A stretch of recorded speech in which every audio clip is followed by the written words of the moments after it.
Des jets de pierre et de gaz lacrymogène, samedi, contre l'équipe de Boca Juniors ont contraint les organisateurs à reporter à dimanche la finale retour de Copa Libertadores entre River Plate et Boca Juniors, les rivaux historiques de Buenos Aires. Le bus de Boca Juniors a été pris pour cible alors qu'il s'approchait du stade Monumental, 2 heures avant la rencontre. Plusieurs joueurs ont été blessés, par les bris de vitres ou l'inhalation de gaz.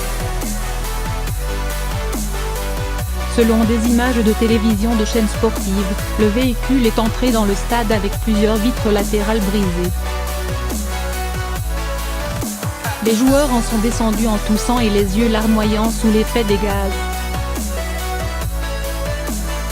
Des affrontements ont également opposé la police à des supporters en dehors du stade.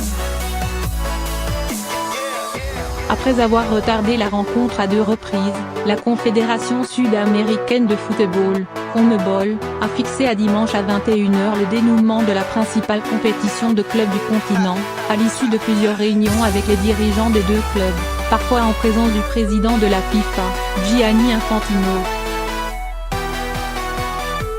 Je tiens à féliciter les 2 présidents car il y a eu entre eux un pacte de gentleman, car dans ces conditions, le jeu était dénaturé.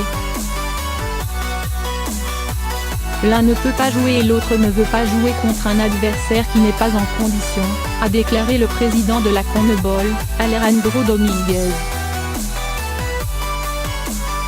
Pression. Les joueurs de Boca ont fait pression sur la CONMEBOL pour que la rencontre soit reportée, notamment leur attaquant vedette Carlos Tevez. Nous ne sommes pas en condition de jouer, on nous oblige à jouer la rencontre, a-t-il dénoncé en zone mixte avant de prendre connaissance du report. Des joueurs sont sortis de l'autocar en toussant, les yeux irrités. Ils nous ont jeté de tout, a déclaré à des journalistes le capitaine Pablo Pérez. Pablo Pérez a été légèrement blessé au bras et, après un passage dans un hôpital de Buenos Aires, il a été vu portant un cache à l'œil gauche, irrité par les gaz.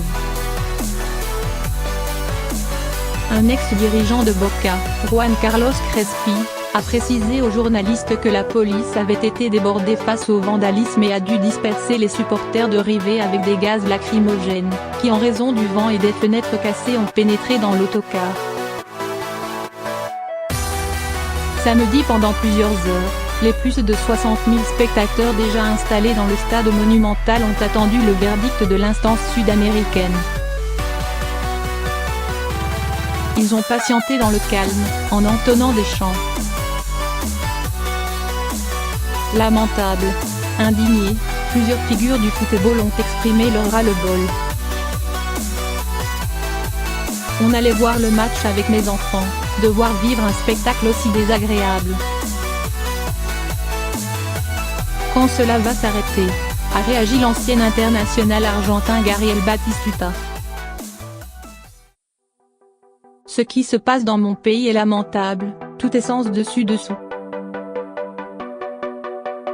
En Argentine aujourd'hui c'est une terreur de sortir dans la rue, a dit Diego Maradona, depuis le Mexique où il entraîne une équipe de D2. Il s'en est pris aussi au président de droite Mauricio Macri pour le manque de sécurité. La mairie de Buenos Aires a ordonné la fermeture du stade, qui a excédé sa capacité de personnes autorisées. Le paiement d'une amende, dont le montant n'a pas été spécifié, devrait permettre de le rouvrir pour le match dimanche, a précisé la mairie.